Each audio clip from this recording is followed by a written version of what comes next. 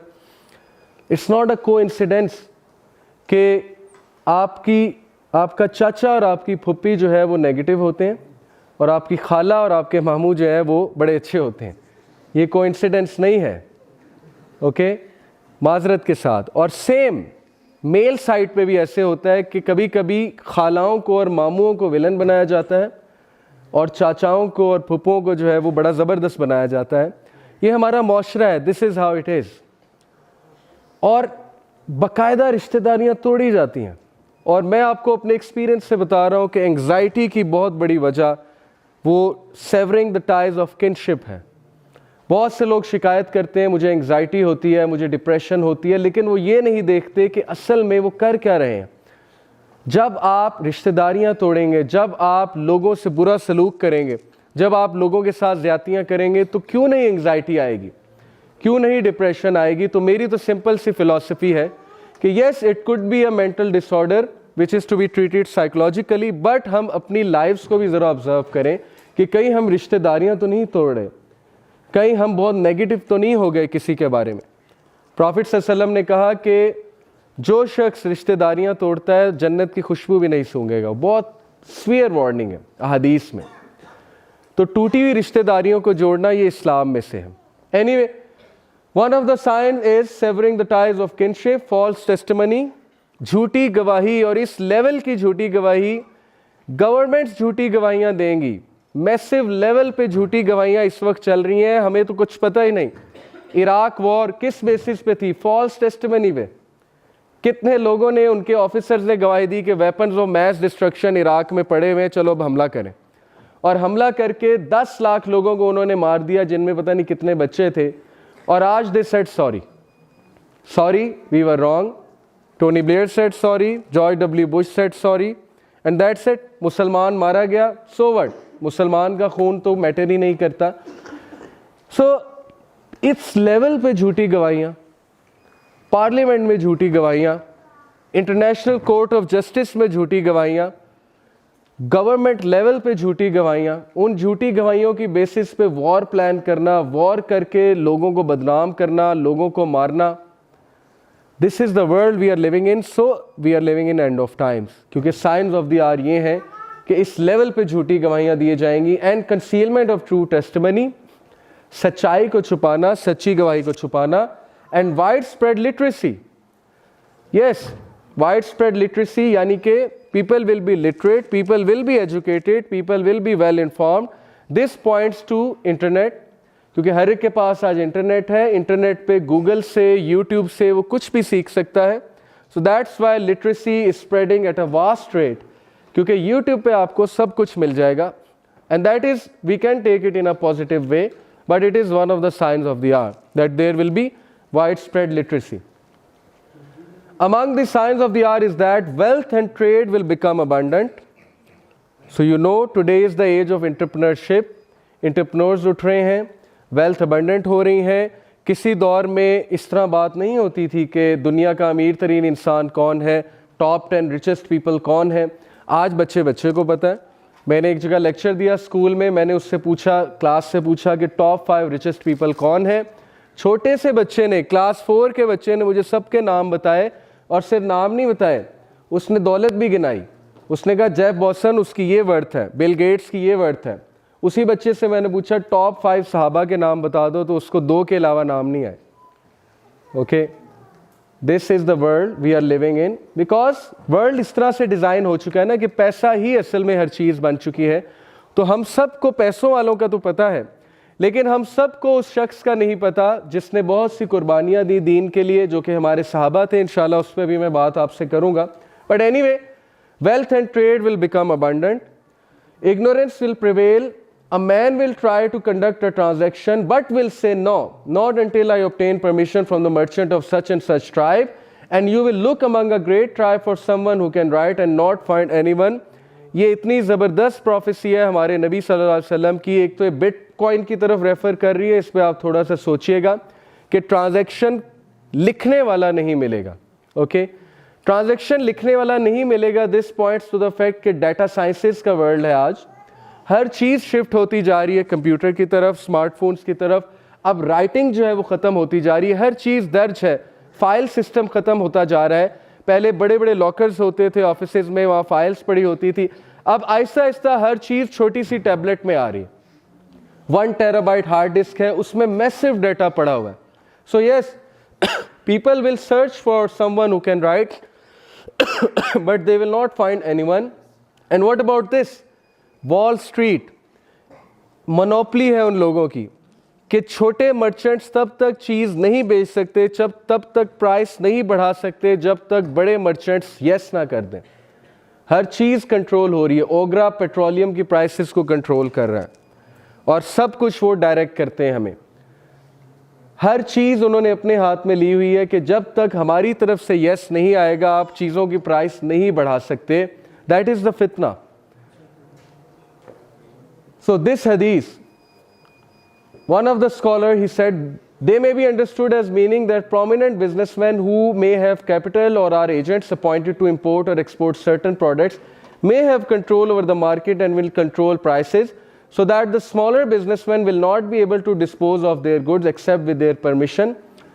तो ये उनकी एक राय है, लेकिन अगर आप इसको थोड़े से बड़े पर्सपेक्टिव में सोचेंगे आप भी उस जगह पहुंच जाएंगे. ये मैं I leave it to you that how you have to think about it. This is what I want कि आप लोग खुद अहादीस की बुक की तरफ जाएं, सही अल बुखारी की किताबुल फितन निकालें, मिशकात की किताबुल फितन निकालें, पढ़ें अहादीस को, और फिर सोचें कि इन अहादीस को किस तरह आज रिलेट किया जा सकता है. मिसाल, और स्कॉलर्स की मदद लेके, मिसाल के तौर पे आर्टिफिशियल इंटेलिजेंस जिस लेवल पे पहुंच चुकी है, इस पर ज़रा सर्च आउट करें कि क्या होने क्या वाला है इंसानियत के साथ. Machines are going to rule the world. तो क्या हम सारे मशीन्स बन जाएंगे और टर्मिनेटर्स हम पे हावी हो जाएंगे? वैसे तो टर्मिनेटर हावी हो चुके हैं. स्मार्टफोन को मैं टर्मिनेटर ही समझता हूँ. Who have actually terminated our humanity and who are actually converting us to machines as well. Okay, zombies, insensitive people who have a very myopic vision, छोटा सा विजन है. उनकी बस यही सोच है कि खा ले पी ले जी ले, और किसी का उन्होंने नहीं सोचना. और यू कैन टेस्ट इट. आप ये बच्चों से पूछ लें, OA लेवल्स के बच्चों से, कि बेटा तुम्हारी अम्मी या अब्बू कौन सी मेडिसिन खाते हैं. अगर खाते हैं, उनमें से शायद चंद एक को पता, क्योंकि ना कभी खिलाई है ना कभी ला के दी है. क्योंकि विजन यही है ना कि बस माँ नौकरानी है, बाप ATM की मशीन है. असल में तो यही हो रहा है, और ये भी क़यामत के साइंस हैं. अभी आगे आ रहा है कि जब स्लेव गर्ल अपने आका को, when the slave woman will give birth to her master then wait for the hour. क्या मतलब है कि औरत जो है वो नौकरानी होगी और वो अपने आका को जन्म देगी. और ये हम आज देख रहे हैं कि औलाद ने अपने माँ बाप को सिर्फ और सिर्फ यही समझ लिया है कि ये पैसे देने की मशीन है, और ये जो माँ है ये बस मेरी खिदमत करने की मशीन है। That's the vision. अभी आगे आ रहा है। ओके, दिस हदीस इज सो आई ओपनिंग। मुअत्ता इमाम मालिक की सही हदीस है, आप लोग दंग रह जाएंगे। और this is enough to prove, these हदीस are actually enough to prove कि रसूलुल्लाह सल्लल्लाहु अलैहि वसल्लम सच्चे नबी थे। और ये हम कोट करनी चाहिए हमें कि हमें बताएं कि ये पेशन गोइयाँ उन्होंने कैसे कर दी, उन्हें कौन बता रहा था कि ये होने वाला है। इट्स अ लॉन्ग हदीस, इसका मैं कॉन्टेक्स्ट आपको बता देता हूँ। नबी सल्लल्लाहु अलैहि वसल्लम ने कहा कि क़यामत नहीं इस्टेब्लिश होगी जब तक कि मेरी उम्मत के कुछ लोग शराब को किसी दूसरे नाम से नहीं पुकारेंगे, यानी कि शराब पिएंगे लेकिन वो तावील करेंगे कि नहीं नहीं नहीं एक्चुअली शराब नहीं है, ये कुछ और है। और आज ऐसा हो रहा है। But this is the striking thing, व युज़रबु अला रूसिहिमुल माज़िफ। What does it mean? And on their heads will be musical instruments. तुम लोग को देखोगे कि उन्होंने अपने सरों पे म्यूजिकल इंस्ट्रूमेंट्स लगाए होंगे। And today we see this, okay, headphones, और ये बड़ा ट्रेंड बन चुका है। अगेन आप हेडफोन्स पे तिलावत भी सुन सकते हैं, बट प्रॉफिट सल्लल्लाहु अलैहि वसल्लम ने जब ये बात बताई तो it actually is referring to the fact कि जब ये चीज़ बहुत आम हो जाएगी तो फिर it is one of the science of the art. Musical instrument उठाए होंगे लोगों ने अपने सरों पे। And it could mean another thing कि लोग स्पीकर उठा उठा के सुना करेंगे। And yes, it can definitely mean this. So one of the science of art. Next we have Abu Sa'id al-Khudri narrated that the Messenger of Allah sallallahu alaihi wasallam said, "By the one in whose hand is my soul, the hour will not be established until predators speak to people, and until the tip of a man's whip and the straps on his sandal shoes speak to him." ये बड़ी interesting बात है। And I believe if you research a bit about artificial intelligence कि इस वक्त वो कहाँ जा रही है, so speaking shoe can mean a lot of things। एक तो literal भी है, नाइकी का speaking shoe है जो कि आपसे बाकायदा बात करता है। आप हेडफोन्स लगाते हैं, हेडफोन्स में it actually talks to you, it tells you आपने इतने कदम ले लिए। ये तो पुरानी इन्वेंशन है, 2006 की इन्वेंशन है। Talking shoe can mean another thing. Talking shoe से मुराद है, देखिए शू क्या कराता है हमें? शू हमें ट्रैवल कराता है। When I am walking with shoe, so shoe could be something that makes us travel. Now it could be car as well, because उस दौर में कार्स नहीं थी। And today in cars we have GPS system, we have Google Earth, and Google Earth is actually talking to us कि इधर turn लो, अब इस road पे टर्न करो। Okay, so yes, it could be that as well. And predators will speak to people. Predators actually means wild animals, they will speak to people. Yes, animated movies में they are speaking to us. Today we see animated movies है जिनमें जानवर भी बात कर रहे हैं। ये तो एक interpretation है। ये जो interpretations हम कर रहे हैं ये ज़रूरी नहीं यही हो। Okay, I am just giving you a perspective, giving you a view. Predators would speak to people, could be literal, that yes, one day you may see a dog talking to you. You may see a technology कि आपसे वो बात करे। And it also means something else. Predator एक 2000s में एक word आया। You know, sexual predators, those who hunt for the children online, these predators who hunt for victims, ये predators हैं, online predators इन्हें कहते हैं। They will speak to people, they will become common, they will hunt for people, okay, amongst the people। इसका ये मतलब भी हो सकता है कि predators will speak to people, and his thigh informs him of what occurred with his family after he left। उसकी Thai उसे बताएगी, और सेल फोन हम थाई में रखते हैं, उसकी थाई उसे बताएगी कि आपकी फैमिली के क्या हाल अहवाल है when you left the home। And it could also mean that most of the people they place laptops on their thighs, so yes, it could mean that as well। So his thigh will tell him what happened with his family when he left। Can you believe it कि रसूलुल्लाह सल्लल्लाहु अलैहि वसल्लम ने किस level पे किस तरह की प्रोफेसीज हमें दी, हमने कभी गौर ही नहीं किया कि साइंस ऑफ द आर ये हैं। और today we are witnessing all such things. जहाँ तक इसकी बात है, the tip of a man's whip will speak to him. Tip of a man's whip से मुराद कुछ स्कॉलर्स ने टेलीफोन्स लिए, 90s के जो टेलीफोन्स होते थे, it was like a whip, वो जो वायर थी वो विप की तरह थी, हंटर की तरह थी, और उसके टिप पे जो है वो माइक्रोफोन था और हेडफोन था, तो it use to speak to him. So it could be that, और it could be something related to artificial intelligence. ये आप लोग खुद सर्च करें. But my point of telling you is के we are heading towards that age जब रसूलुल्लाह सल्लल्लाहु अलैहि वसल्लम ने कहा कि time will be very near, and we are actually on that, in that phase. Sorry. When my nation does 15 practices, calamity befalls it. It was asked, and what are they, Ya Rasulullah sallallahu alaihi wasallam? जब मेरी उम्मत 15 चीज़ें practice करेगी तो फिर उन पे calamity आएगी, उन पे फितना आएगा, उन पे प्रॉब्लम्स आएंगी. वो बहुत लंबी लिस्ट है, लेकिन मैंने जो रेलेवेंट लिस्ट है वो निकाली है. इसमें ज़कात ना देना है, इसमें झूठी गवाही ना देना है, वो मैं आपको पहले बता चुका हूँ. When a man obeys his wife but disobeys his mother, when a man treats his friend well but is harsh and distant with his father, subhanallah. यानी बाप बात करे तो गुस्सा चढ़े, फ्रेंड बात करे तो बहुत खुशी से जवाब दें, बाप सिर्फ ये पूछ ले कि बेटा आज क्या किया, क्या हाल है, तो उस पर गुस्सा चढ़ने लगे. बाप ड्राइविंग के दौरान सीट पे बैठ जाए, वैसे कुछ क्वेश्चंस करने लग जाए या कुछ समझाने लग जाए तो गुस्से से चेहरा लाल हो जाए और बाप को गुस्से से जवाब दिया जाए. लेकिन कोई दोस्त साथ बैठा है तो फिर चेहरा खिला हुआ है और बड़ा मज़ा आ रहा है, बहुत शुगर लग रहा है. So we are seeing all these things today. और याद रखें कि ये बात बार बार मैं कहता हूँ कि एक फॉर्मूला है लाइफ का, और ये मैंने खुद विटनेस किया है कि the quickest way to destroy yourself is to start misbehaving with your mother. जिस औलाद ने माँ से बदतमीजी शुरू कर दी, then he or she should count her days or his days. फिर वो बस डेज को काउंट करे कि कब तबाही आती है मेरे ऊपर. और ये लाइफ का एक फॉर्मूला है. And same goes for father as well, कि जब फादर की बातों पे गुस्सा चढ़ने लगे और हम उनको टाइम भी ना दें, देखें ना कितना गैप है, कल्चरल गैप है. उनको स्मार्टफोन यूज़ नहीं करना आता, उनको विंडो इंस्टॉल नहीं करनी आती, उनको लैपटॉप यूज़ नहीं करना आता.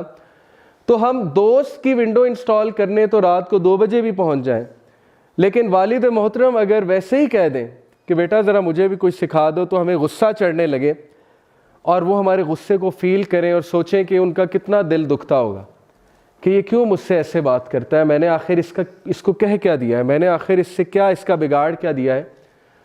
सो that is one of the science of the hour that a man will treat his friend well but is harsh and distant with his father. When female singers will be used, one of the science of the hour. इस पर कोई मुझे बताने की ज़रूरत नहीं है, आप देख लें, हॉलीवुड में देख लें, बॉलीवुड में देख लें, यहाँ पर देख लें. When musical instruments become wide spread, musical instruments बहुत वाइड स्प्रेड हो जाएंगे, यहाँ तक कि खबरनामे में भी म्यूज़िकल इंस्ट्रूमेंट्स यूज़ होंगे. आज हम बच ही नहीं सकते. खबरनामे में म्यूज़िकल इंस्ट्रूमेंट्स हैं, डॉक्यूमेंट्री में म्यूज़िकल इंस्ट्रूमेंट्स हैं, ड्रामे में म्यूज़िकल इंस्ट्रूमेंट्स हैं, एक सिंपल सी सरमनी करनी हो उसमें म्यूज़िकल इंस्ट्रूमेंट्स हैं. तब तक वो सरमनी कहलाने के लायक ही नहीं जब तक उसमें कोई फीमेल सिंगर ना आ जाए, मेल सिंगर ना आ जाए, कोई गाना ना गा दे, कोई म्यूज़िकल इंस्ट्रूमेंट्स ना यूज़ हो जाए. So that is one of the signs of the hour, and this also means that concerts will be widespread. Musical instruments will be widespread से क्या मुराद है? Concerts होंगे बहुत बड़े बड़े, मैसिव लेवल के concerts होंगे, 8-8 लाख की आवाम जाएगी उन concerts को सुनने के लिए. उनके टिकट $500 से तो टिकट स्टार्ट होता है कॉन्सर्ट का, आम से कॉन्सर्ट का टिकट $500 से स्टार्ट हो रहा है, लेकिन आवाम देगी. अभी आप देख लें, आप आतिफ असलम का कॉन्सर्ट करा दें, किसी और का करा दें, लोग 3000 भी टिकट होगा निकाल लेंगे, कहीं से भी निकाल लेंगे. वो कहाँ से आएंगे ये छोड़ें, लेकिन बस आ जाएंगे. So that is the priority and that is one of the science of the hour. There will come a time when a man will be given the choice. इस हदीस को बहुत गौर से समझिएगा, ये हदीस हमारा एंटीडोट है. सब लोग जहाँ पर बैठे हुए हैं ये उनका एंटीडोट है आज के दौर में. अगर आपने दीन प्रैक्टिस करना है, so this is the way. There will come a time when a man will be given the choice between being labelled incompetent and committing immorality. Whoever lives until that time should choose incompetence over immorality. एक time आएगा कि तुम्हें immoral होना और incompetent होना, इसमें choice दी जाएगी। क्या मतलब है? आज आप देख लें, जो बंदा दीन पे चलता है उसको क्या कहा जाता है? इनकॉम्पिटेंट है, ये बैकवर्ड है, ये जाहिल है, इसको कुछ नहीं पता, ये दुनिया से कट ऑफ है, ये मुल्ला है, ये टेररिस्ट है, ये बॉम्ब ब्लास्ट करेगा, ये सुसाइड अटैक करेगा, वगैरह वगैरह। ये डम्ब है, इनको कुछ सोचना समझना नहीं आता, इनको बात करनी नहीं आती, इनमें इंटेलिजेंस कोई नहीं है। सो रसूलुल्लाह सल्लल्लाहु अलैहि वसल्लम सेड कि ये ताने सुन लेना, ये ताने बर्दाश्त कर लेना, लेकिन दूसरी लाइफस्टाइल की तरफ मत जाना। ये हमारे नबी की नसीहत है। और आज ऐसा होता है, when we go to universities, हमें वहाँ ताने सुनने पड़ते हैं। जो सिस्टर्स हिजाब शुरू करती हैं उनको ताना सुनना पड़ता है, फैमिली का अलग से, उस्ताद का अलग से, तरह तरह की नज़रों से देखा जाता है, उसे जज किया जाता है। और जो लड़का दाढ़ी रखने की कोशिश करे, नमाजें पढ़ने की कोशिश करे, मोरालिटी की बात करने की कोशिश करे अपनी क्लासरूम में, दाढ़ी तो अलग लेवल है ना, वो तो लेवल ही बहुत हाई है, सिंपल मोरालिटी की बात करने की कोशिश करे कि यार ये चीज़ गलत है, देन सी कि उसके साथ क्या होगा, उसके दोस्त उसका क्या हशर करेंगे, उसको किस किस तरह के अलकाबात से जो है बुलाएंगे। सो द एडवाइस ऑफ रसूलुल्लाह सल्लल्लाहु अलैहि वसल्लम, जो कि सबसे ज़्यादा सिंसेर तरीन इंसान थे हमारे साथ, उनकी एडवाइस ये है कि choose being called competent, incompetent, but do not choose the way of immorality. बर्दाश्त कर लेना, और अल्लाह तुम्हें उसका बड़ा अजर देगा बर्दाश्त करने का। और मैं ये बताता चलूँ उन लोगों को जो ताने सुनते हैं, ताने बर्दाश्त करते हैं, कि आप लोग के लिए खुशखबरी है, ग्लैड टाइडिंग है आप लोग के लिए।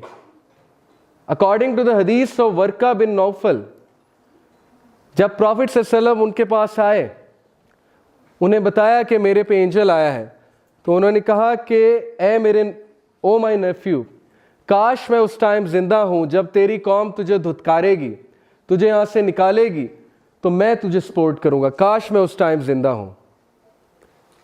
तो क्या खुशखबरी है वर्का बिन नौफल की हदीस में हम सब के लिए, आपके लिए, जिनको ताने पड़ते हैं, जिनको तरह तरह के अलकाबात से बुलाया जाता है, जो डिफ़िकल्टी फेस कर रहे हैं इस्लाम पे चलते हुए, उनके लिए खुशखबरी ये है कि जिस तरह नबियों को दुख दिया गया, उसी तरह तुम्हें भी दुख दिया जाएगा। क्योंकि नबी अल्लाह के सबसे पसंदीदा बंदे थे, हक की बात करते थे, सच की लड़ाई लड़ते थे, और उन्हें दुख दिया गया, उन्हें तंग किया गया, उन्हें ताने दिए गए, और फैमिली वालों की तरफ से दिए गए। तो तुम तो नबियों की सफ में हो, क्योंकि तुम भी सेम ट्रीटमेंट बियर कर रहे हो। तो ये तुम्हारे लिए खुशखबरी है, असल में तुम्हारे लिए बशारत है कि तुम्हें भी दुख दिया जा रहा है। और किस लिए दिया जा रहा है? क्योंकि तुमने कहा है ला इलाहा इल्लल्लाह, कि मैं अगर सर झुकाऊंगा तो अल्लाह के आगे झुकाऊंगा, अगर मैं मानूंगा तो अल्लाह की मानूंगा। सो that is a good tidying for all of you. और आज का जो दौर है, when everything is grey, her cheese grey है, ओके, ब्लैक एंड वाइट वाला दौर, जब ब्लैक बड़ा एविडेंट था, वाइट बड़ा एविडेंट था, हम सबको पता था ये बुराई है, ये अच्छाई है। आज ग्रे एरियाज बहुत ज़्यादा हैं। आर यूथ आर कंफ्यूज, यार हलाल क्या है, हराम क्या है, पता नहीं इसकी क्या रूलिंग है, इसकी क्या रूलिंग है, पता नहीं हिजाब करना भी चाहिए कि नहीं करना चाहिए, पता नहीं नमाज़ों, आप तो नमाजें भी चैलेंज हो गई कि पता नहीं नमाजें भी पढ़नी चाहिए कि नहीं पढ़नी चाहिए। सो ग्रे एरियाज में let me give you a tip. If you want to be safe in this world full of gray areas, then be the one like Siddiq Akbar. आप सिद्दीक़ अकबर के लेवल तक तो शायद नहीं जा सकते, अबू बकर सिद्दीक़ रज़ियल्लाहु अन्हु के लेवल पे, लेकिन आप उनको इस हद तक तो एमुलेट कर सकते हैं ना। अबू जहल आया सिद्दीक़ अकबर रज़ियल्लाहु अन्हु के पास, उसने कहा कि व्हाट इफ़ मैं तुम्हें बताऊं कि एक शख्स घोड़े पे बैठ के एक रात में मक्का से जेरूसलम चला गया है, तो तुम क्या कहोगे? तो अबू बकर सिद्दीक ने कहा कौन है वो शख्स? तो अबू जहल ने कहा your friend, your companion Muhammad सल्लल्लाहु अलैहि वसल्लम। तो अबू बकर ने कहा बिल्कुल सच है, without saying anything he said 100% true. So if you want to be Siddique Akbar और at least reach that level, then stand up and say कि बिल्कुल सच है। समझ आए या ना आए, मेरे नबी की हदीस आ गई, कुरान की आयत आ गई, मैं गवाही देता हूँ। I will stand, I will support it, I will protect it, I will actually argue कि ये बिल्कुल सच बात है, बिल्कुल हक बात है। और याद रखें कि ऐसे लोग, सूरह यासीन में एक ऐसे शख्स का तस्करा है जिसने कुछ नहीं किया।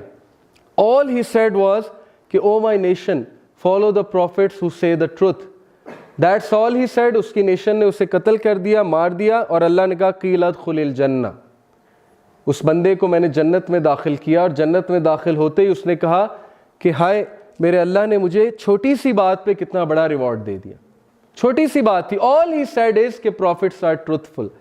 सो यू गाइस अपने क्लासरूम में, अपने मोहल्लों में, अपनी फैमिलीज में, कहीं भी, सोशल मीडिया पे, wherever you have the opportunity, you don't need to argue, लंबे चौड़े आर्गूमेंट्स नहीं देने। All you need to say is के प्रॉफिट्स वर ट्रूथफुल और प्रॉफिट सल्लल्लाहु इज ट्रूथफुल। और मैं गवाही देता हूं कि अल्लाह के नबी सच्चे हैं और अल्लाह के नबी की सारी बातें सच्ची हैं। That's all you need to do. तो है कोई सिद्दीक़ अकबर, है कोई अबू बकर सिद्दीक आज के दौर में जो गवाही देगा, ग्रे एरियाज पे जाके गवाही देगा कि मेरे नबी ने कहा तो बस सच है, चाहे तुम्हें अभी समझ आता है या नहीं आता है। और है कोई मुसअब बिन उमैर, द यंग सहाबी, जिनका परफ्यूम बहुत मशहूर था, जिनके कपड़े बहुत मशहूर थे, जो ब्रांडेड क्लोथ्स पहनते थे उस दौर के। और जंग ओहद में जब वो शहीद हुए तो सहाबा रो रहे थे उनकी हालत देख के कि उनको कफन मैसर नहीं था पूरा। फेस कवर करते थे तो टांगे नंगी हो जाती थी, टांगे कवर करते थे तो फेस जो है उससे कपड़ा हट जाता था। ये है मुसअब बिन उमैर रज़ी अल्लाह ताला अन्हु। कि सहाबा रो इसलिए नहीं रहे थे कि ये बेचारा गरीब हो गया या इसके पास अब कफन तक नहीं है, वो इस बात पे रो रहे थे कि इसकी कुर्बानियां देखो, इस बंदे ने क्या लाइफस्टाइल छोड़ के नबी को सपोर्ट किया और इस लेवल पे सपोर्ट किया कि आज शहादत की मौत जो है इन्हें आई है। इट डजेंट मीन कि हम ब्रांड्स छोड़ दें, इट डजेंट मीन हम अच्छे कपड़े पहनना छोड़ दें, लेकिन आपको बताने का मकसद ये है कि सहाबा की कुर्बानियां आप चेक करें, किस लेवल की उन्होंने कुर्बानियां दी हैं। और हम छोटी सी बात अपने नबी के लिए बर्दाश्त नहीं कर रहे, हम ताने बर्दाश्त नहीं कर रहे, हम पीयर प्रेशर बर्दाश्त नहीं कर रहे। सहाबा ने क्या क्या बर्दाश्त किया है। और है कोई साद बिन मुआज रजी अल्लाह ताला अन्हु, the man who shook the throne of Allah सुब्हानहु व तआला, वो शख्स जिसने अल्लाह का अर्श हिला दिया। साद बिन मुआज रजी अल्लाह ताला अन्हु, प्रॉफिट सल्लल्लाहु अलैहि वसल्लम सेड कि साद की मौत ने अल्लाह के अर्श को हिला दिया है। आज हमारा सेलिब्रिटी कौन है? आज कौन है हमारा रोल मॉडल? कौन है हमारा आइडियल? वो जो हमें जानता भी नहीं। हमारी यूथ का रोल मॉडल मेसी है, रोनाल्डो है, जो उसे जानता भी नहीं है, जो उसकी हेल्प भी नहीं करेगा अगर रियल लाइफ में कभी मुलाकात हो जाती है, जो उसकी सिफारिश नहीं करेगा डे ऑफ जजमेंट में। Why are our role models not people like Saad bin Muaz, the man who shook the throne of Almighty Allah? आज मैं आपको कहूं कि एक बंदा है जिसने व्हाइट हाउस को शेक कर दिया, तो आपकी तवज्जो फौरन जाएगी कौन है जिसने अमेरिका को शेक कर दिया, क्योंकि अमेरिका सुपर पावर है। So I am telling you about a man who shook the throne of almighty Allah. And why, क्यों अल्लाह का अर्श लर्जाया, क्यों लर्जा अल्लाह सुब्हानहु व तआला का अर्श? Because Saad bin Muaz was one of the Ansar, he was the chief of his tribe, और उनकी इतनी खिदमात है इस्लाम के लिए। He is one of those people जिन्होंने अपने घर को तकसीम किया, जिन्होंने अपने घर के ज़मीनों के हिस्से को तकसीम किया, मुहाजिरीन को दिया, जिन्होंने अपनी वेल्थ को तकसीम किया, प्रॉपर्टी को तकसीम किया, इस्लाम के लिए इतनी कुर्बानियाँ दी कि आप सोच नहीं सकते। ये लोग हमारे आइडियल्स होने चाहिए आज के दौर में। अबू बकर सिद्दीक जो गवाही देने वाले हैं, मुसअब बिन उमैर जो किसी चीज़ की केयर नहीं करते, सिर्फ इस चीज़ की केयर करते हैं कि मेरे प्रॉफिट का ऑनर बच जाए, इस्लाम का ऑनर बच जाए, मेरी खैर है। और Saad bin Muaz who is always helping, always supporting Islam, always supporting the right cause, the just cause. So you people should be like this, तभी चेंज आएगी। अगर हम घरों में बैठे रहेंगे, अगर हम कंफर्ट जोन में बैठे रहेंगे, अगर हम टाइम नहीं निकालेंगे, सोसाइटी के लिए कुछ नहीं करेंगे, तो कोई चेंज नहीं आने वाली। और होगा ये कि हम रिप्लेस हो जाएंगे, अल्लाह नई कौम को लेकर आएगा। और आज ऐसा हो रहा है, गोरे इस्लाम कबूल कर रहे हैं, सारा दावा तो वो कर रहे हैं, आप टॉप दाइस के नाम ले लें, सब रिवर्ट्स हैं, आप देख लें लिस्ट जाकर, सब रिवर्ट्स हैं जो एक्चुअली पहले क्रिश्चियन थे या ज्यू थे या एथियस्ट थे, दे गॉट कन्वर्टेड और आज अल्लाह उनसे काम ले रहा है। और हम जो है यहाँ पर बैठे हुए हैं और हम ये सोच भी नहीं रहे कि हमारी भी कोई जिम्मेदारी है, हमने भी कोई रोल अपना निभाना है। चलो बड़े लेवल पे नहीं कर सकते, एटलीस्ट फैमिली लेवल पे तो कर सकते हैं ना, एटलीस्ट अपनी फैमिलीज को तो कुछ बता सकते हैं ना, एटलीस्ट अपने को सोसाइटी में कुछ कर सकते हैं। So remember this advice of रसूलुल्लाह सल्लल्लाहु अलैहि वसल्लम कि you have to choose incompetency over choosing immorality. ताने बर्दाश्त कर लें, ये टाइम भी गुजर ही जाएगा, और अगर इस्लाम के लिए इतना भी नहीं किया तो फिर क्या किया। So don't worry and don't come in any sort of stress, क्योंकि सारी ट्रीटमेंट सहाबा के साथ और सच्चे लोगों के साथ होती रही है। The hour will not begin until tribulations appear. There is a great deal of lying and the markets come closer together. Great deal of lying की तो मैं ज़रूरत नहीं बताने की, अब तो झूठ गवर्नमेंट लेवल पे बोला जा रहा है, मैं आपको पहले ही बता चुका हूँ, और किस किस तरह की गवाहियाँ दी जाती हैं एक कंट्री को फंसाने के लिए। And then the markets come closer together. What does this mean? कि बाज़ार और मार्केट्स बहुत करीब आ जाएंगे। ऑनलाइन शॉपिंग, आज आप घर बैठे बैठे कुछ भी ख़रीद सकते हैं, credit card, debit card, visa card, Amazon, Alibaba, कितनी चीज़ें आ चुकी हैं, मार्केट्स अब ऑनलाइन हो चुकी हैं। सो मार्केट्स कमिंग क्लोजर टुगेदर।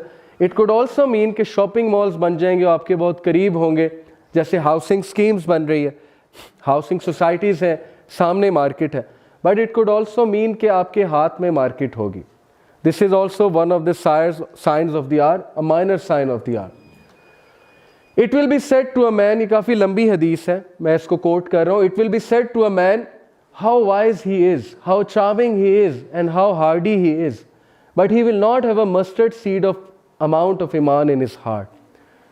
यानी लोग आइडियल्स उनको बनाएंगे उनके लुक्स की बेसिस पे, उनके कैरिज्मा की बेसिस पे, उनके पर्सनैलिटी की बेसिस पे, चार्म की बेसिस पे, उनके टॉक की बेसिस पे, उनकी राइटिंग्स की बेसिस पे, लेकिन वो लोग के दिल में राई के दाने बराबर भी ईमान नहीं होगा। और इसी से रिलेटेड अगली हदीस, इनफैक्ट वो हदीस थोड़ी आगे है, but let me tell you कि आज का दौर पब्लिक स्पीकर्स का दौर है, आज का दौर जो है मोटिवेशनल स्पीकर्स का दौर है। And we see people talking big things, but Allah knows best कि कौन कितने पानी में है। अल्लाह ताला हमें भी रिया से बचाए और बाअमल बनाए, क्योंकि असल चीज़ अमल होती है। यहाँ खड़े होकर बात करना तो बहुत आसान है, लेकिन असल चीज़ ये है कि इंसान का खुद जो है वो कितना अमल है। So this is the sort of age कि क़यामत के करीब लोग इम्प्रेस इन चीज़ों से होंगे, और ये कोई नहीं देखेगा कि इसके दिल में ईमान कैसा है, ये इंसान कैसा है। और यही तो वजह है हमारे रिश्तों के फेलियर की वजह ही है। हम रिश्ता करने से पहले बिल्कुल नहीं देखते इंसान कैसा है, फैमिली कैसी है, इनकी वैल्यूज़ क्या हैं। हम सिर्फ ये देखते हैं पैसा कितना है, लुक्स कैसी हैं, चार्मिंग कितना है और नॉलेज कितना है। पीएचडी है, गुड, एमबीबीएस है, गुड, इंजीनियर है, गुड, ओके, कंपनी का मैनेजर है, गुड, सीए है, चार्टर्ड अकाउंटेंट है, good. But what about the values, what about कि वो इंसान कैसा है, व्हाट अबाउट उसके दिल में ईमान कैसा है, व्हाट अबाउट कि अल्लाह रसूल से मोहब्बत करने वाला है कि नहीं है। ये सारी चीज़ें तो वैनिश हो चुकी हैं ना। So actually we are living in end of times, क्योंकि लोग का क्राइटेरिया ये बन चुका है। अबू हुरैरा रज़ियल्लाहु अन्हु related that the messenger of Allah सल्लल्लाहु अलैहि वसल्लम said there will be a trial that is सम्मा, the people of the trial will not listen to truth और टू द एडवाइस। क्या हम ऐसे दौर में नहीं रह रहे? ट्रूथ हर जगह है, सोशल मीडिया पे भी है, यूट्यूब पे भी पड़ा हुआ है, कुरान आपके सामने है, आपके हाथ में है, लेकिन नहीं, people don't want to listen, लोगों के कान बंद हैं। बकमा, during it no one will speak the truth, बड़े कम लोग सच बोलेंगे आके, बड़े कम लोग में जिगरा होगा, बड़े कम लोगों में करेज होगा कि खरी बात करे, सच्ची बात करे, सच बात बताएं लोगों को। अम्या, people will become blinded not seeing matters clearly, लोग ब्लाइंडेड हो जाएंगे, लोग को नज़र नहीं आ रहा होगा, सामने चीज़ होगी उन्हें नज़र नहीं आ रही होगी। और ऐसा है, कितनी लेयर ऑफ मिस इन्फॉर्मेशन हमारे आगे है। अभी तोहा का टॉपिक आएगा दज्जाल के ऊपर, आपको समझाएंगे वो कि दज्जालियत असल में है क्या, कि हमारे ऊपर इतने पर्दे आ चुके हैं, इतने पर्दे, layers upon layers upon layers हमारे ऊपर हैं कि सामने ट्रुथ खड़ा है, लेकिन हम उसको देख नहीं पा रहे, हमें नजर नहीं आ रहा है, और अगर हम मानना भी चाहते हैं हम नहीं मान पा रहे because of peer pressure and so much फितना. तो दैट इज द फितना. और नबी सल्लल्लाहु अलैहि वसल्लम टोल्ड अस कि सम्मा Bakma Amaya, whoever seeks it out, the trial seeks him out and attracts him. जो कोई इससे निकलना चाहेगा वो ट्रायल इसका पीछा करेगा और इसको अट्रैक्ट करेगा और इसको पकड़ लेगा जाके. दैट इज द फितना ऑफ इंटरनेट, ट्रस्ट मी. कि लोग की जाने अजाब बनाई हुई है इस चीज ने. लोग निकलना चाहते हैं, लोगों से निकला नहीं जा रहा. The effect of the tongue during it is more severe than the effect of the sword. Yes, effect of the tongue. आज हम पढ़ते हैं ना essays, the power of social media, the power of media, the power of anchors. आज anchors अपनी tongue के through वो चीज़ मनवा रहे हैं. आज सोशल मीडिया पे लोग व्यूज़ देते हैं, ट्विटर पे एक ट्वीट डालते हैं, पूरी दुनिया शेक हो जाती है उनके ट्वीट से. कुरान और हदीस से शेक नहीं होता, लेकिन एक ट्वीट डाल दी किसी मशहूर आदमी ने, उससे सब कुछ शेक हो जाता है, उससे पब्लिक ओपिनियंस बदल जाते हैं, उससे हमारी फिलॉसफी बदल जाती है, उससे जो है हमारी वैल्यूज़ बदल जाती हैं, हम कुछ भी करने के लिए तैयार हो जाते हैं. So the effect of the tongue during it is more severe than the effect of the sword. So we are actually living in such a time जब लोग अंधे होंगे, लोग गूंगे होंगे, लोग बहरे होंगे. In metaphorical sense, not actually literally, and you know what I mean. There will be people who will earn their living through their tongues as a cow eats from the ground. क्या मतलब है? जब काऊ grass खाती है, बेहिसाब खाती है, करोड़ों रुपया कमाएंगे वो अपनी ज़बान की वजह से. पब्लिक स्पीकर्स, मोटिवेशनल स्पीकर्स, एक ट्रेनिंग का 6-6 लाख रुपया, आधे घंटे के लेक्चर के 2.5 लाख रुपए. Okay, then YouTube, they are earning money, millions of rupees, just by making a silly video, just by opening their channels, having millions of subscribers. They are earning dollars, millions of dollars. खुद सोचें कितना आसान हो चुका है पैसा कमाना, और हमारी यूथ के जहन में ये बातें, all they talk about is this. कितने सब्सक्राइबर हैं, इंस्टा पे कितनी फॉलोइंग है, फेसबुक पे कितनी फॉलोइंग है, कितने लाइक्स आए हैं, when are you going to start earning money. मेरे स्टूडेंट्स, हालांकि इस्लामिक स्कूल के स्टूडेंट्स हैं, तो जब मेरे 50K सब्सक्राइबर्स हुए यूट्यूब पे, they brought a cake for me, और केक काटा उन्होंने क्लास में. तो मैंने कहा ये आप क्या क्यों लाए हैं और क्यों काट रहे हैं? तो उन्होंने कहा हम आपको मुबारकबाद देने आए. तो मैंने कहा दिस इज़ नॉट समथिंग जिसमें मैं ऐसे प्राइड फील करूं कि मैं केक कटवाऊं आपसे. तो मैंने आपको नहीं कहा केक लाने को, बट देखें उनकी फिलॉसफी ये बन चुकी है कि it is a big achievement. Having certain number of subscribers is a big achievement. और फिर उनका हर बार अब ये सवाल होता है कि sir when are you going to start earning money, या आपको कितने पैसे आते हैं, आपको कितने डॉलर्स आते हैं. They are actually giving me ideas कि सर आप ये वाले एड्स लगाएं, आप ये वाले एड्स लगाएं, आप ऐसे करें, आप वैसे करें. So all they talk about is about earning money. And this is one of the science of the hour, that there will people who will earn their living through their tongues as a cow eats from the ground. Having said it, it's not haram.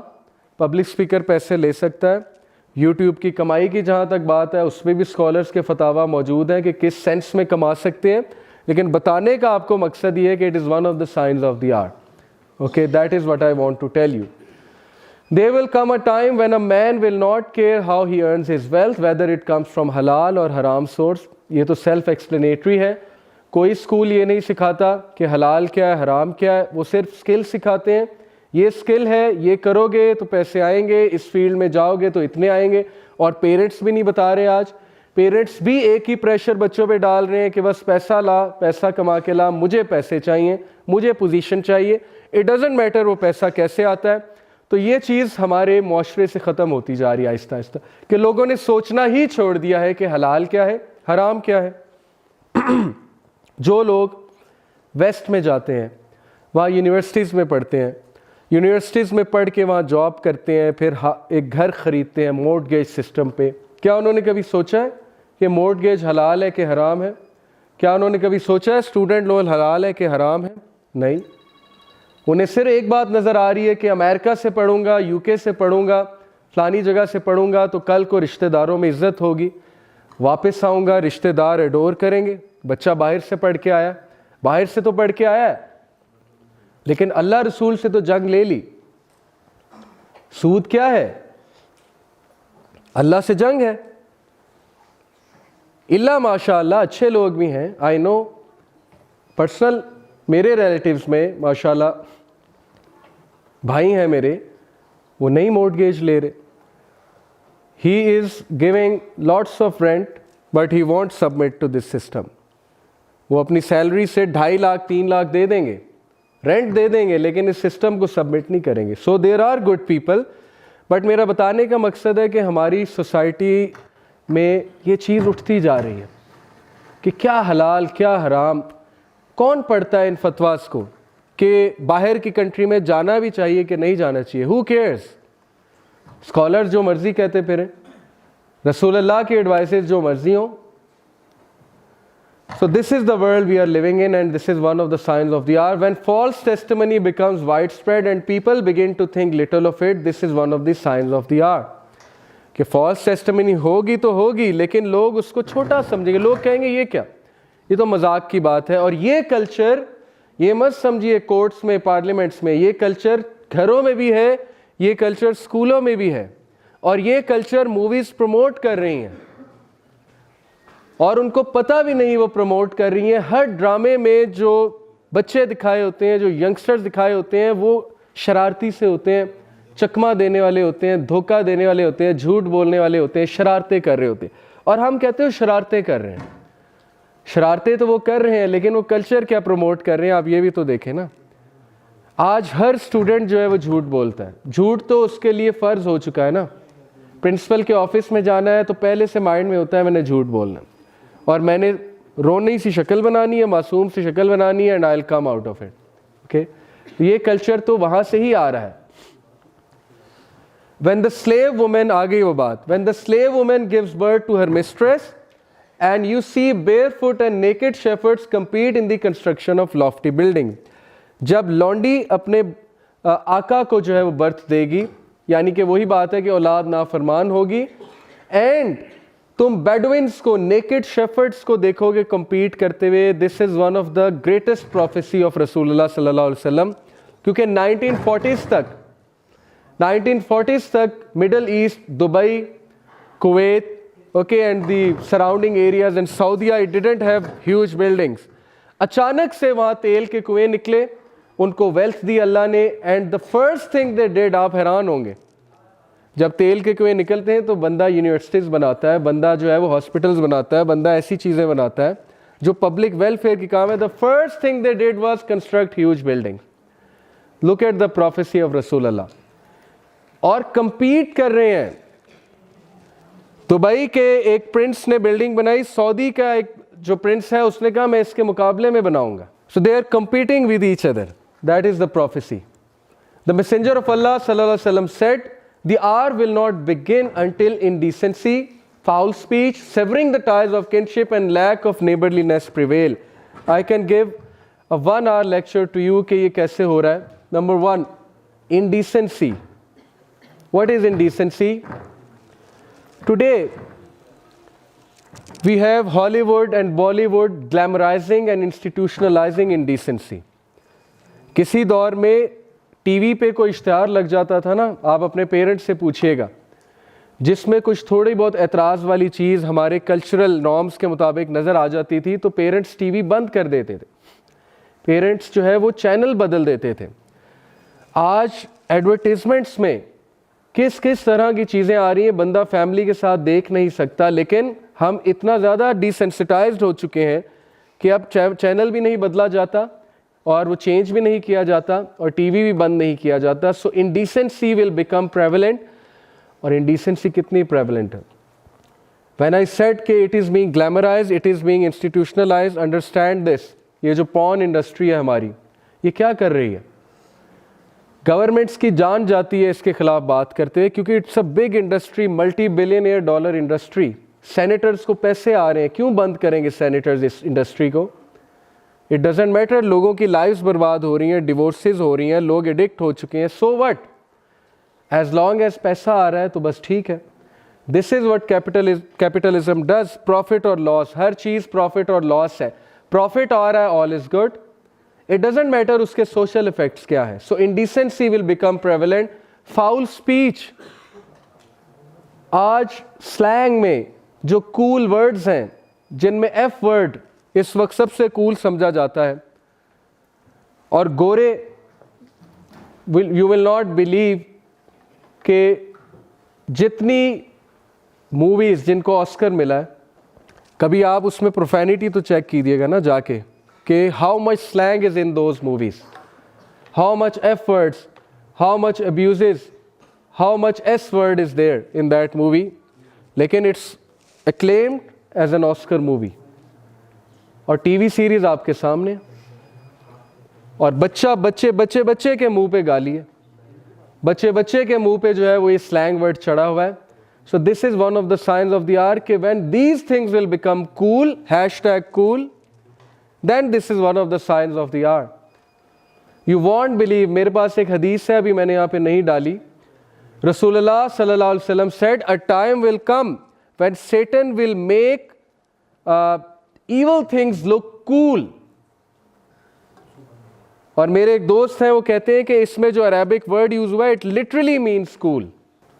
So what does this हदीस mean कि time is going to come when Satan is going to make evil things look cool। तो cool से मुराद आज #cool है कि people follow the wrong trends, the evil trends. हमारी youth हर घटिया और ईवल ट्रेंड को फॉलो करती है जो # बन चुकी है। It is so easy to corrupt our minds. हमारी पर्सनैलिटीज इतनी शैलो कब से बन गई? I am amazed. Will we follow everything that is trendy? इतनी शैलो पर्सनैलिटी। क्या आप हर मीम को फॉलो करेंगे? क्या आप हर मूवमेंट को फॉलो करेंगे? क्या आपकी कोई वर्थ नहीं है? क्या आपका कोई ब्रेन नहीं है? क्या आपकी कोई थिंकिंग नहीं है? आप हर उस चीज को फॉलो करेंगे जो ट्रेंड बनती जा रही है? क्या अल्लाह ने आपको इसलिए पैदा किया था? क्या हमें इसलिए अल्लाह ताला ने खिलाफत दी थी दुनिया में? हज़रत आदम को अल्लाह ने इसलिए भेजा था कि आदम की औलाद और हव्वा की औलाद जो है वो एक घटिया से सेलिब्रिटी से इंप्रेस होगी, इंस्पायर होगी, इनके ट्वीट्स को पढ़ेगी, उनके ट्वीट्स पे तबसरे देगी, तबसरे देकर उसको लाइक करेगी, उसको आगे प्रमोट करेगी। ये यूथ ने तो अपने अंदर की यूनिवर्सिटीज़ को एक्सप्लोर करना था। यूनिवर्स तो करनी थी उसने एक्सप्लोर, लेकिन उसने अपनी अंदर की यूनिवर्सिटीज़ को एक्सप्लोर करना था। उसने तो अपने अंदर का लीडर बाहर निकालना था, उसने तो अपने अंदर के उस शेर को बाहर निकालना था। लेकिन हम इस वक्त फॉलोअर्स हैं, सब के सब। सो दिस इज द फितना दैट इज अपॉन अस कि we have become trend lovers, we are following hashtags and we are following things blindly, without thinking, without questioning कि ये मूवमेंट है क्या, मैं थोड़ा पढ़ तो लूँ इसके बारे में, मैं इसकी हिस्ट्री तो जान लूँ, मैं इस चीज़ के बारे में तो जान लूँ।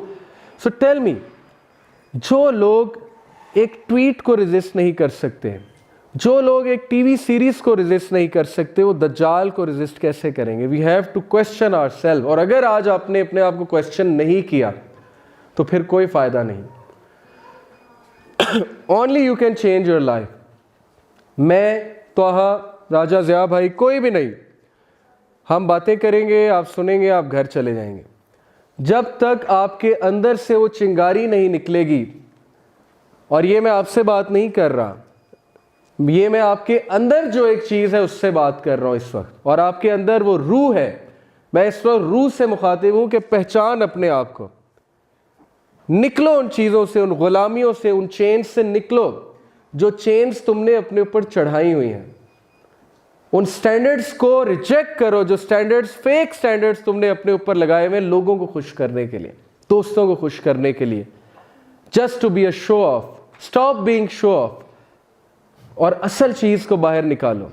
असल इंसान जो अंदर दब गया है, जो छुप गया है, उसको बाहर निकालो और अपने आप को रिकग्नाइज करो कि आपने कलमा पढ़ा है, तो कलमा पढ़ने वाला कौन होता है? Recognise your self, realise your true worth, your true potential. So foul speech will become wide spread, और ये आपके सामने है। Severing the ties of kinship मैं बता चुका हूँ, and the lack of neighbourliness, के नेबर्स का ज़ाहिर ख्याल नहीं रखा जाएगा। दैट इज़ ऑल्सो एविडेंट कि किसी दौर में ऐसे होता था कि नेबर्स के यहाँ फौतगी हो गई तो नेबर्स कहते थे यार चलो खाना हम बना दें, हम ज़रा इनकी हेल्प कर दें। आज आहिस्ता आहिस्ता वो चीज़ ख़त्म होती जा रही है और हमारी जो कमिंग माशाल्लाह जनरेशन है वो तो मेरे रोंगटे खड़े होते हैं उसके बारे में सोच के कि हमारे जो बुज़ुर्ग हैं वो हेल्पिंग ज़्यादा होते थे। आपने देखा होगा कि सड़क पे किसी का कोई मसला हो गया है वो रुक कर बाकायदा उसकी हेल्प भी करते थे, काम भी कराते थे। अब हम अपने काम से काम रखने वाले लोग हैं, हम में से वो गिविंग मेंटालिटी ख़त्म होती जा रही है। सो गॉड नोज़ कि पता नहीं हमारी सोसाइटी क्या बनेगी। Abu Huraira radhiyallahu anhu narrated that the Messenger of Allah said, "There will come treacherous years in which the liar will be believed and the honest man will be disbelieved. The treacherous man is trusted and the trustworthy one is not trusted. And during which the Ruwaybada will speak." It was asked, "What is Ruwaybada?" He said, "The fool who speaks about public affairs." Subhanallah. आज social media की वजह से वो लोग तबसरा दे रहे हैं जिनको घर वाले बात करने से पहले कहते हैं कि बेटा दूसरे कमरे में चले जाओ, हमने ज़रूरी बात करनी। नौकरियां नहीं लगी हुई जिनकी, वो इस वक्त लोगों को मशवरे दे रहे हैं कि how to find a job, okay, and how to make a career. ठीक है, एक पैशन होता है, उसको मैं गलत नहीं कह रहा। ज़रूरी नहीं जिसकी नौकरी लगी हो वो पब्लिक स्पीकर नहीं बन सकता। मेरा बताने का मकसद ये है कि अगर आप किसी को कुछ बात बता रहे हैं तो आपका भी तो कुछ बैकग्राउंड होना चाहिए ना। लेकिन बहरहाल ये हदीस किस कॉन्टेक्स्ट में है कि आज देखें इस्लाम कौन लोग समझा रहे हैं, आज सोशल अफेयर्स के बारे में कौन लोग बात कर रहे हैं जिनके पास सोशियोलॉजी की डिग्री नहीं, साइकोलॉजी की डिग्री नहीं है, जिन्होंने कभी ज़ीरो रिसर्च की है पाकिस्तानी सोसाइटी के ऊपर, वो आकर बता रहे हैं कि औरतों के क्या हकूक़ होंगे, वो आकर बता रहे हैं कि पाकिस्तानी औरत के साथ क्या जुल्म हो रहा है और क्या मसला चल रहा है। उन्होंने कोई रिसर्च नहीं की हुई, उन्होंने कोई फैक्टर्स नहीं देखे। सो द रुवैबदा will speak about public affairs. So know this, अगर किसी को सुनना है तो उसका बैकग्राउंड देखें। आप देखें वो शख्स उस फील्ड के बारे में बात भी कर सकता है कि नहीं कर सकता। जस्ट बिकॉज एक इंसान वायरल हो चुका है, एक इंसान यूट्यूबर बन चुका है बहुत बड़ा, इट डजेंट मीन कि वो बहुत बड़ा एक्सपर्ट बन चुका है, वो एनालिस्ट बन चुका है, वो सिर्फ एक यूट्यूबर है। So you have to go to the correct source. किताबों की तरफ टर्न करें, मेरी आपको ये एडवाइस है, इल्म की तरफ जाएं। मैसेंजर ऑफ अल्लाह सल्लल्लाहु अलैहि वसल्लम said, night and day will not cease until the most fortunate of people in worldly affairs will be Luqa ibn Luqa. Soon Luqa ibn Luqa will take over this world. The world will not come to an end until it belongs to Luqa ibn Luqa. Sahaba said, who is Luqa ibn Luqa? Prophet sallallahu alaihi wasallam said, one जिसकी कोई lineage नहीं है, कोई हस्बो नस्ब नहीं है और उसको कोई पूछने वाला नहीं था, लेकिन वो अचानक से टॉप पर आ जाएगा। And today I am telling you कि इंडियन गवर्नमेंट की तरफ आप देख लें, आपको हदीस बहुत अच्छे से समझ आ जाएगी। Okay, people who don't know anything, they are our leaders controlling our affairs. The hour will not begin until the land of the Arabs goes back to being meadows and rivers. ये NASA से मैंने picture उठाई हुई है, credit NASA, GSFC। 1987 में rubble खाली जो कि डेजर्ट का एक हिस्सा है सऊदीया का, look at this. And now 2012 में look at the green spots and you can see so many videos on it कि it is returning to being rivers and meadows. And this is one of the clip of Sheikh Zahir Mahmood the lush Arabia. इसको आप ज़रूर सुनिएगा, इसमें बहुत detail है कि prophet की प्रोफेसी क्या थी और वो कैसे ट्रू हो रही है। So it is one of the biggest sign of the hour, okay, that Mahdi and Dajjal are going to come. Ahead of the hour, there will be days in which knowledge is taken away and ignorance will prevail. Why? Because because of the spread of social media, इल्म कम होता जा रहा है, information बढ़ती जा रही है। इल्म में और इंफॉर्मेशन में फ़र्क है। इल्म वाले जो है वो हमारे बुजुर्गान हैं, वो एक्सपर्ट्स हैं, लेकिन इंफॉर्मेशन वाले हम सब हैं। तो ignorance will prevail because information बहुत होगी और इल्म जो है वो घट जाएगा। There will come a time when people will not know what prayer, fasting and charity are. Okay, so our youth is on its way to be among those people. इल्ला माशाअल्लाह कि हम लोग कुछ हमारे रोंगटे खड़े हो, हम कुछ रियलाइज़ करें कि कहीं हमारी जो पुश्ते हैं 100 साल का अगर आप सोचें तो आप इमेजिन करें कि आपके परपोते आज से 100 साल बाद कहीं वो काफिर ना हो। ये सोचने वाली बात है। ओके, अगर अभी बैठ के आपने नहीं सोचा कि मेरे परपोते मुसलमान होंगे, सहाबा लविंग होंगे, रसूल अल्लाह से मोहब्बत करने वाले होंगे, तो फिर कोई फ़ायदा नहीं। Narrated Abu Musa, the Prophet said, near the establishment of the hour, there will be days during which knowledge will be taken away and general ignorance will prevail. And there will be al-harj in abundance, and al-harj means killing.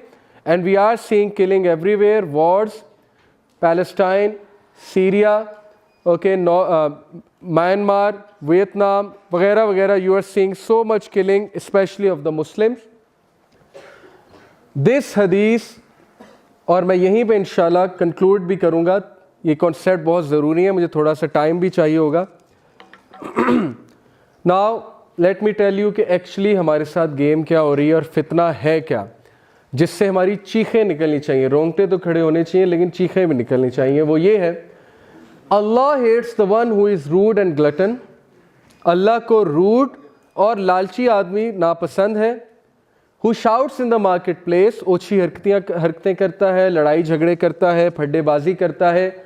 Who is a rotten corpse by night and works like a donkey by day, जो रात को जिंदा लाश है और सुबह को वो गधे की तरह काम करता है. knowledgeable in worldly matters and ignorant of the matters of the hereafter. Just try to absorb this hadith. रात को वो ज़ॉम्बी बन जाता है, जिंदा लाश बन जाता है. क्या है जिंदा लाश? आप लोग खुद देखें कि हम लोग 2-2, 3-3 घंटे लैपटॉप गोद में लेकर और स्मार्टफोन जो है यूं लेकर बैठे होते हैं गद्दे पे, और हमारी आंखें लाल हो रही होती हैं. वो चीख चीख कर हमें अंदर से आवाज़ आ रही होती है, सो जाओ, लेकिन नहीं. तो this is the rotten corpse to be. और सुबह उठते कॉरपोरेट लाइफ शुरू, गधे की तरह काम, वाइट कॉलर स्लेव.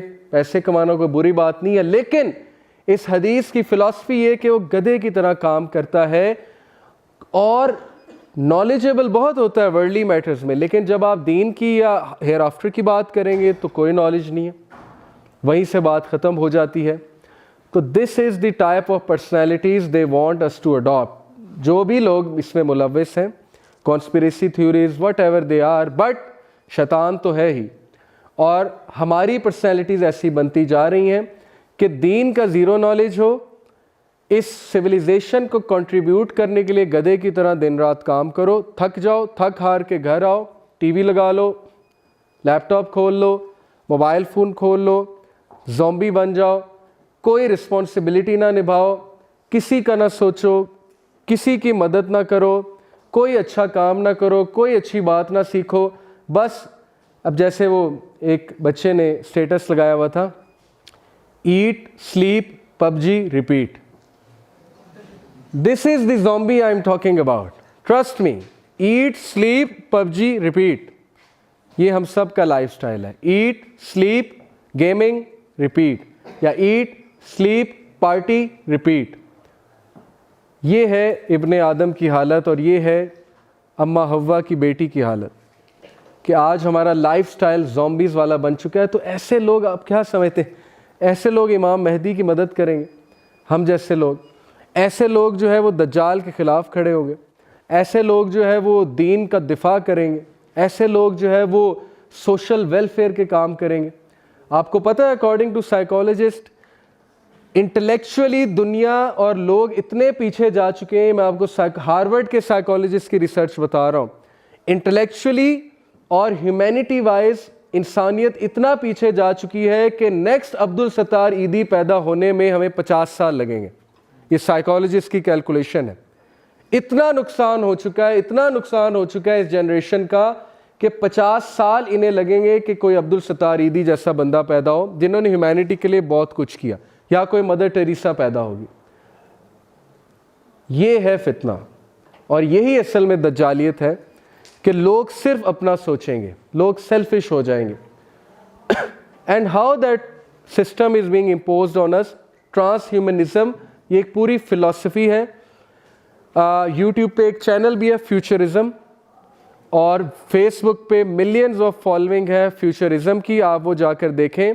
अभी मैं सारा आपको उसके बारे में बताता हूँ. Singularity is a concept that machines and human beings are one, और फ्यूचरिज्म इसको प्रमोट कर रहा है. Blending of machines and human beings, that every work will be taken by machines and human beings will collaborate with machines to run the world. ये basically transhumanism है. Singularity. Now this man Jack Parsons, कौन है ये real life का Iron Man है. Iron Man इसी से inspired है by the way. Jack Parsons is the inventor of rocket fuel and rocket. इस बंदे की वजह से आज सैटेलाइट्स हैं, क्योंकि रॉकेट के थ्रू ही सैटेलाइट ऊपर जाती है ना। अगर रॉकेट इन्वेंट ना होता तो सैटेलाइट ना होती। He is the inventor and he is the real iron man. Here is a portion of the oath that Parsons took. Search it on Google. ये आप समझेंगे मैं लंबी लंबी छोड़ रहा हूँ, ये आप गूगल पे जाके खुद पढ़ सकते हैं। ये मैंने गोरों की वेबसाइट से लिए। I, who am called John Whiteside Parsons in the outer and FRA Tooten in the inner, he was possessed. Do hereby in the presence of FRA 132 take this oath. वो कहता था विल्फ्रेड स्मिथ है मेरे अंदर। Take this oath of a Magister Templar, master of the temple, for which for me is the oath of the Antichrist, and I swear that my name is Balerian Armilius al-Dajjal, Antichrist, who am come to fulfill the law of the beast, and I hereby accept all things needful for the fulfillment of my will, and swear to preserve this in my chosen work unto the end. Okay, ये उसकी diary का एक extract है, और वो ये acknowledge कर रहा है कि मेरे ख्वाब में मसीह अद-दज्जाल आया और उसने आकर मुझे एक्नॉलेज किया कि तुमने जो इन्वेंशन की है, it is a great invention which is going to help me. और सेटेलाइट की वजह से आज हर बंदा नज़रों में है। आज आप में से हर कोई ट्रैक हो सकता है, तो Dajjal will see everyone obviously. This is a book by John Henry, knowledge is power, how magic, the government and an apocalyptic vision inspired Francis Bacon to create modern science. The father of modern science is Francis Bacon, who was an atheist and he was a magician, a known magician. आप इस book को ज़रा कभी search out कीजिएगा। ये गोरा book लिख रहा है कि मैजिक ने इंस्पायर किया है, ब्लैक मैजिक ने इंस्पायर किया है मॉडर्न साइंस को, and the agenda behind it that is transhumanism. वो डिटेल में इंशाल्लाह मेरे लेक्चर्स अवेलेबल है सूरह कहफ के मेरे चैनल पे। मैंने बहुत डिटेल में इस पे बात की है कि दज्जाली फितना असल में है क्या, और ताहा भी अभी बात करेंगे। This man Arthur C Clarke, इसकी वीडियोस हैं फ्यूचर प्रिडिक्शंस की, वो ज़रा आप जाकर देखेंगे, आप हैरान हो जाएंगे इस बंदे को कैसे पता है। इसने सेल फोन्स प्रिडिक्ट किए, इसने वाईफाई प्रिडिक्ट किए 1960s में। Okay, no technology reaches a level of complexity except it becomes indistinguishable from magic. So he is actually acknowledging this fact. Transhumanism. What is that philosophy of iPhone? ये भी बड़ी एक लंबी बहस है कि iPhone का लोगो का मतलब क्या है। Actually, the apple depicts that bite. This bite out of the apple depicts that bite which Adam alayhi salam took. ये फिलॉसफी iPhone के लोगो के पीछे। और उन्होंने जब बाइट ली तो शैतान ने क्या कहा था कि अगर तुम ये खाओगे, ये फल, एप्पल का जिक्र कुरान में तो नहीं है, बाइबल में है, तो जब ये फल तुम खाओगे तो क्या होगा? क्या कहा था शैतान ने सूरह अल-आराफ में? इमॉर्टल बन जाओगे, फरिश्ते, गॉडहुड अचीव कर लोगे। ओके, सो यही बेसिकली आइडियोलॉजी है आईफोन के लोगों के पीछे कि godhood can be achieve by bite out of the forbidden fruit. That's why Apple एक जगह से खाया हुआ है आईफोन के लोगों में। And this actually means that when you will have iPhone in your hand you will become God, God of technology.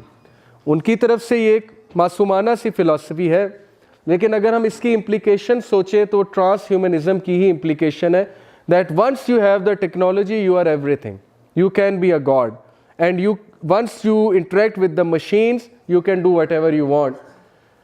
ये जो आई एम की फिलॉसफी है, अब देख लें, will I am, will.im, will power, Beyonce का concert I am tour, superstar J I am mix tapes, और ये मैंने सिर्फ 3 दिखाई हैं, search it out. I am के नाम से कॉन्सर्ट्स होते हैं, आई एम के नाम से म्यूज़िक चार्ट्स निकलते हैं, सीडीज़ निकलती हैं और पूरी एल्बम्स निकलती हैं। What is I am? I am is a complete philosophy of transhumanism. I am से मुराद है सब कुछ मैं हूँ, और ये वो तकब्बुर है जो सूरह काफ में किस स्टोरी में मेंशन्ड है? बागों वाले। उसने क्या कहा था कि ये सब मेरा बनाया हुआ है और मैं नहीं समझता कि क़यामत आएगी, और अल्लाह ने उस आयम की फ़िलॉसफी को तोड़ा सूरह काफ की दूसरी स्टोरी में कि तू कुछ भी नहीं है, अगर अल्लाह चाहे तो सब कुछ तुझसे ले सकता है। सो दैट इज़ द शिर्क every human being is involved in today. ये शिर्क है कि मैं सब कुछ हूं। ओके, इस पे आर्ग्यू किया जा सकता है कि नहीं वो विल पावर की बात कर रहे हैं, बट एक्चुअली अगर आप लिरिक्स को फॉलो करेंगे तो मैं आपको एमिनेम के लिरिक्स दिखा सकता हूँ, मैं आपको इस बंदे के, ये सामने बंदा है, इसके लिरिक्स दिखा सकता हूँ जिसमें उसने क्लियरली क्लेम किया हुआ है मैं गॉड हूँ। Okay, so the agenda is quite clear. So I am का फितना, and then this is the transhumanism official picture that Lady Gaga के हाथ में आईफोन है और रोबोट की शक्ल में। Okay, half human half robot, and this girl is actually running that page. She is the owner of Futurism, YouTube पे और Facebook पे. Now interestingly, she is the daughter of this person called Lieutenant Colonel Michael Aquino. A 41-year-old former Barrett confirmed to the Inquirer that he is involved in devil worship for 22 years. ये New York times की heading है। New York times पुराना 1960s में या 50s में गालिबन। Bharal, this man clearly claimed that Satanic Church is advertised in the yellow pages in San Francisco, where he was stationed from 1981 to 1986. He says most members are in the US and Canada, although आगे heading कुछ कटी हुई है। Anyway, ये heading और ये news दिखाने का मकसद आपको है कि she is the daughter of Michael, this person Aquino, Michael Aquino. And she is running this movement called transhumanism. And transhumanism में टेक्नोलॉजी पे डिपेंडेंट बनाना, असल में ट्रांसह्यूमनिज्म का कॉन्सेप्ट ये है कि टेक्नोलॉजी को अपनाओ जितना अपना सकते हो, जबकि हदीस में ऑपोजिट एडवाइस है कि पहाड़ों की तरफ जाओ। आप समझ रहे हैं कनेक्शन को? जितना हम टेक्नोलॉजी पे डिपेंडेंट होते जाएंगे, एक्चुअली में हम दज्जाल पे डिपेंडेंट होते जाएंगे। लेकिन इसका ये मतलब नहीं टेक्नोलॉजी हराम है। What I want to say is be careful। इसीलिए चूँकि टाइम कम है, मैं आपको कह रहा हूँ कि आप मेरी सूरह कहफ सुन सकते हैं, उसमें मैंने डिटेल में कॉन्सेप्ट बताया कि असल में ये कॉन्सेप्ट क्या है और ये क्यों ख़तरनाक है। इन शॉर्ट मैं आपको बताता हूँ। ख़तरनाक ये इसलिए है क्योंकि transhumanism is going to corrupt God's creation to the core. कैसे? जितना हमारा मशीनों से ज़्यादा इंटरेक्शन होगा, उतना हम में से सेंसिटिविटी और हमारी बायोकेमिस्ट्री चेंज होती जाएगी। अभी लास्ट इंशाल्लाह जो मैं बात करूंगा बायोकेमिस्ट्री की बात करूंगा, हमारे हार्मोन्स की। इलामा इकबाल ने आज से 100 साल पहले ही कह दिया था, है दिल के लिए मौत मशीनों की हुकूमत, एहसास मुरव्वत को कुचल देते हैं आलात। तो ये इलामा इकबाल कह रहे हैं, मैं नहीं कह रहा। So corrupting God's creation to the core, कैसे? ऑपरेशंस करा के, प्लास्टिक सर्जरी करा के, ये सब ट्रांसह्यूमनिज्म का कॉन्सेप्ट है ना। अगर तुम्हारी स्किन डार्क है, सो व्हाट, प्लास्टिक सर्जरी कराओ। अगर तुम्हारा कोई मसला है, प्लास्टिक सर्जरी कराओ। And today models are going after plastic surgery. So actually they are corrupting God's creation to the core. और इसका ये मतलब भी है कि विदाउट अ सोल, सोल क्या होती है, सोल किसने देखी है? सोल की बातें छोड़ो, बॉडी पे काम करो, अपनी बॉडी को ग्रो करो। And last, end of humanity as we know it, Terminator movie अगर आपने देखी है, उसका कॉन्सेप्ट कि ह्यूमैनिटी को मशीन्स खा जाएंगे और ख़त्म कर देंगी। और ये हो रहा है। बच्चा इस वक्त इनह्यूमन बन चुका है। हम ज़ॉम्बी लाइफस्टाइल की तरफ चली जा रहे हैं और हमें एहसास भी नहीं हो रहा है। सो हमारी चीखें क्यों ना निकलें और क्यों ना हमारे रोंगटे खड़े हो ये बातें सुन के। The average 24-hour work day of a person in 2017 according to Adam Adler, business psychologist, Harvard University, ये उनकी रिसर्च है। 2007 में एक बंदे की ये जो पर्सनल स्पेस है वाइट वाली, ये देखिए पर्सनल लिखा है, 8 घंटे हर बंदा सोता है। आज भी ऑलमोस्ट उतनी है। 7-8 घंटे वो काम करता है, यूनिवर्सिटी जाता है, जॉब करता है, वो भी उतना ही है 2007 और 2017 का। सर्वाइवल एक्टिविटीज़, वॉशरूम जाना, खाना खाना, दोस्तों से मिलना, वो भी ऑलमोस्ट उतना ही है। लेकिन पर्सनल स्पेस जो रेड वाला स्पॉट है वो मशीन्स की स्पेस है और वाइट वाली आपकी पर्सनल है। 2007 में एक बंदे को मशीन्स ने इतना हाईजैक किया था, उसकी पर्सनल स्पेस को। पर्सनल स्पेस क्या होती है? जब आप अकेले हैं, जब आप रूम में हैं, बेड पे लेटे हुए हैं, गाड़ी चला रहे हैं, कोई आपके साथ नहीं है, लाइब्रेरी में बैठे हुए, कहीं बैठे हुए हैं या वैसे ही कहीं बैठे हुए, तो मशीन्स ने इतना हाईजैक किया था। अब इस वक्त मशीन्स ने इतना हाईजैक कर लिया। ये उसकी रिसर्च है, उसने एक फ्लो चार्ट के मुताबिक, ग्राफ्स के मुताबिक हमें समझाया। ओके, और 2020 में शायद ये 100% फुल हो। उसका पॉइंट क्या है? उसका पॉइंट ये है कि जब आपकी सारी पर्सनल स्पेस मशीन्स ले रही हैं तो आप कैसे सोचेंगे चीज़ों को?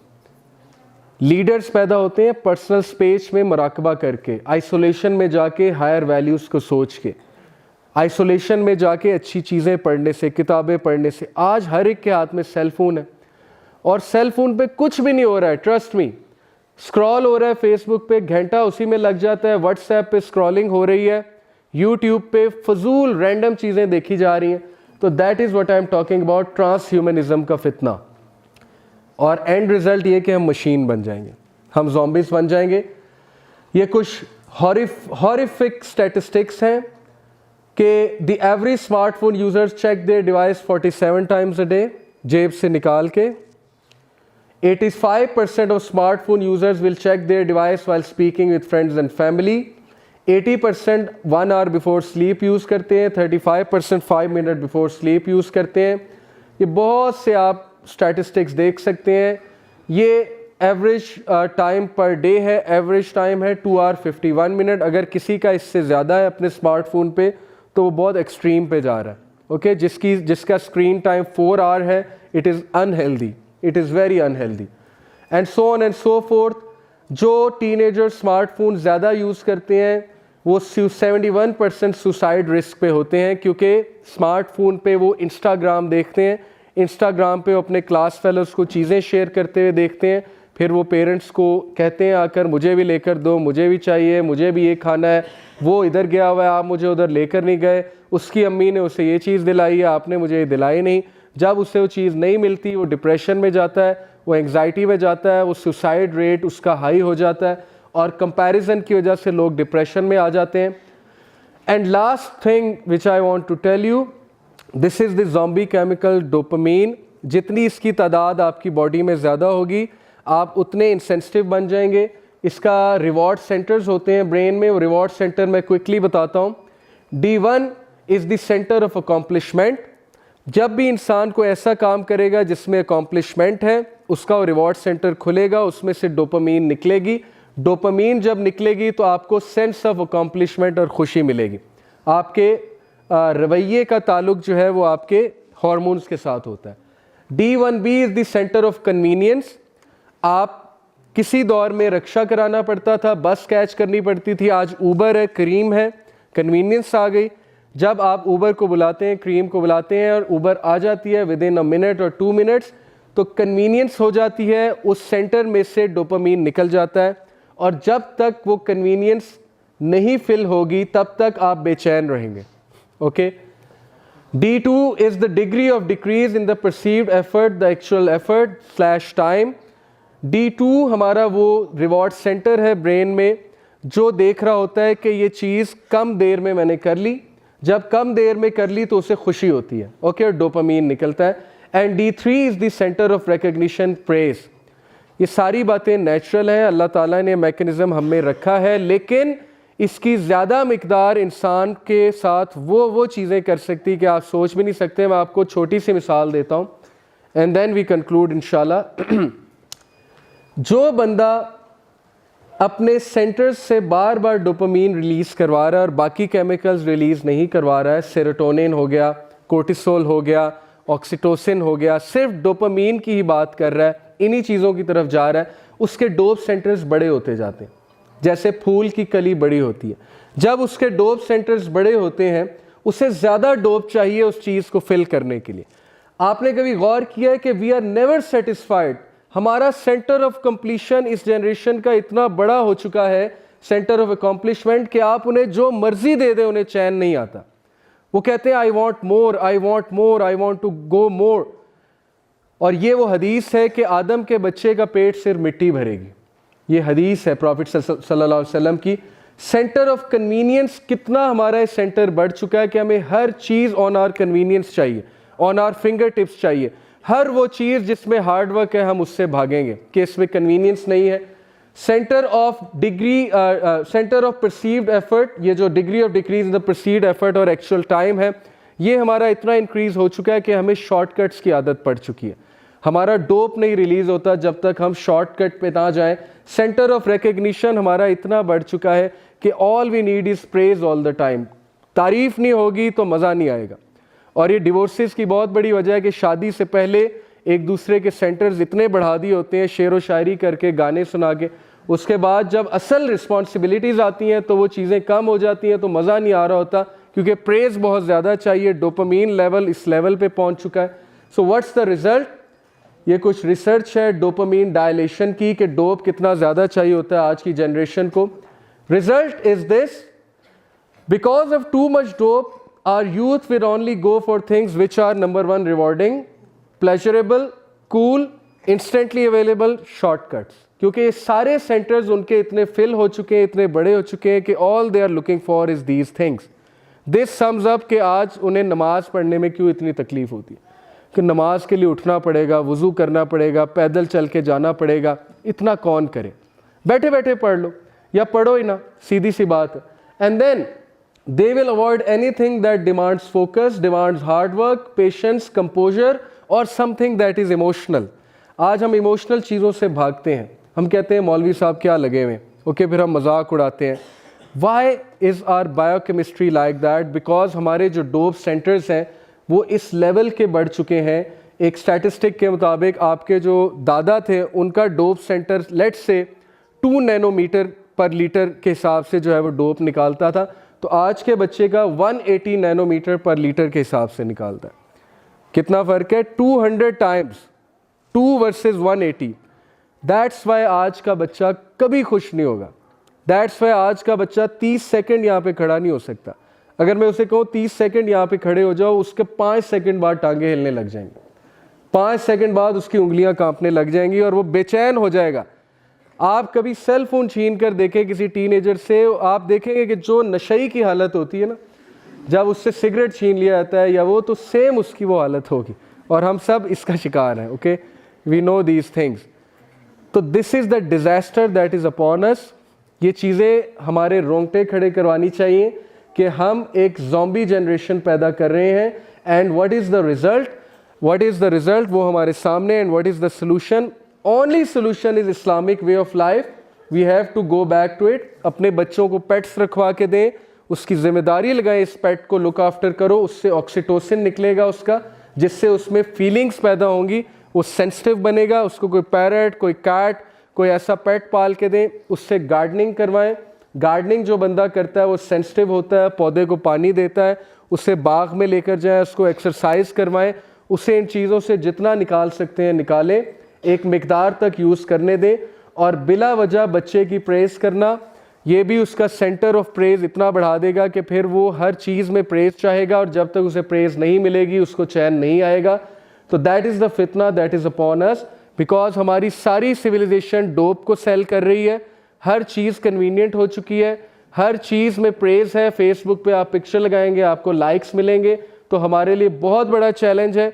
उस चैलेंज को काउंटर करने के लिए you have to return to Islamic way of life. That is the only answer.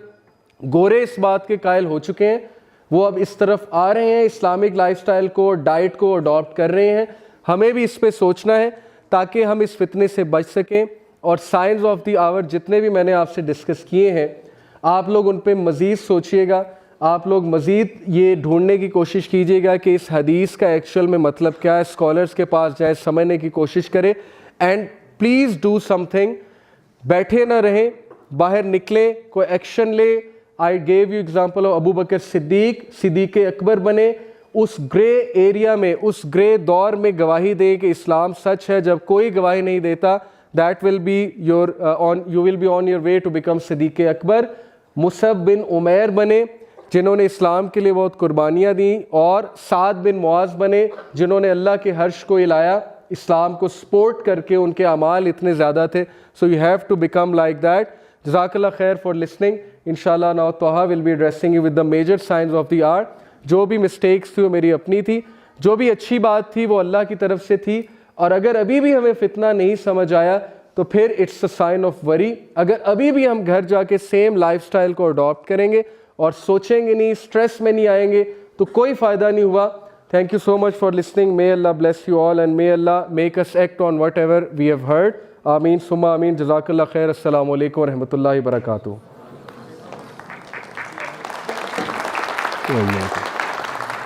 Barakallahu feek.